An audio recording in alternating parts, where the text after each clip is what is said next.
सदर general secretary Gayur उस्तादो सभिनी खे मुंहिंजे तरफ़ां सलाम। साईं मुंहिंजा मां बख़ूबी वाक़ुफ़ आहियो त मरकज़ी इलेक्शन कमीशन सिंध में 127 तालुक़नि जी इलेक्शन कराई। उन खां पोइ 23 ज़िलनि जी इलेक्शन थी।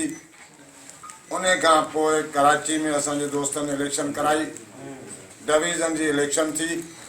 बाक़ी मरकज़ी इलेक्शन काबीना वञी रहिजी वई। उन जा ॿ टे सबब हुआ। केरु दोस्त ईअं न सम्झे त का पेटियल में ग्रुप हूंदी, ईअं कोन्हे। उस्तादनि जी तारीख़ थी, फौरी तौर ते उस्ताद तारीख़नि में हलिया विया। जीअं साईं मोहम्मद रफ़ी जी रिटायरमेंट थी, उन खां पोइ फौरी तौर ते तारीख़नि जो सिलसिलो शुरू थी वियो ऐं तारीख़ में हलंदड़ मरकज़ी काबीना जी इलेक्शन कराइणु असां मुनासिबु कोन सम्झियो। उन खां पोइ कुझु असांजा जेके नासम्झ दोस्त हुआ उहे कंहिंजे बि इशारनि ते कोर्टनि में हलिया विया। उन में बि अलाह जे फज़ुल सां तमामु दोस्तनि जे दुआ सां पेटे हलफ़ पंहिंजी साख बरक़रार रखी जो कोर्टनि फ़ैसिलो करे छॾियो त हीअ एसोसिएशन आहे ऐं हिनखे पंहिंजा अख़्तियारात आहिनि। उन खां बाद में कुझु राजूनी मामला थिया जंहिंमें आर्ज़ी तौर ते दोस्तनि खे रखियो वियो त बाबा कुझु पीरियड लाइ पंहिंजा हलाइनि दोस्त कारोबार खे।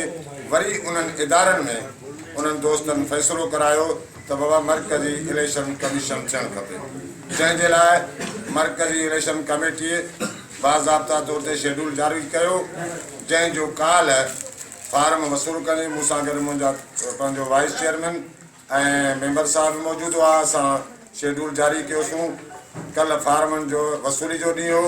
हिकिड़े फार्म उस्ताद दोस्त पैनल जंहिंजो सदारती उम्मीदवार साईं ग़ालिब शाह राशदी ऐं उनजी काबीना हुई, फार्म वसूल कयूं। अॼु 12 बजे हुननि फार्म जमा करायो।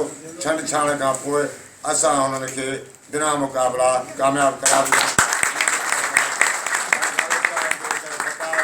सुरिया खे सभिनी काबीना खे नूर नबी ख़ान जदोई खे मुबारकूं हुजनि ऐं उमेद थो करियां त इनशाअल्लाह। ऐं वरी ख़ुशी जी ॻाल्हि आहे त सिंध में हिकु दफ़ो साईं रफ़ीक जरवार साहिबु बिना मुक़ाबले, अॼु ॿिए दफ़ो ही दोस्त बिना मुक़ाबले।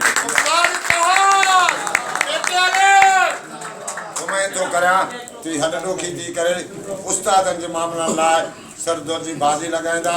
सिंध जा सभु उस्ताद हिन सां गॾु आहिनि।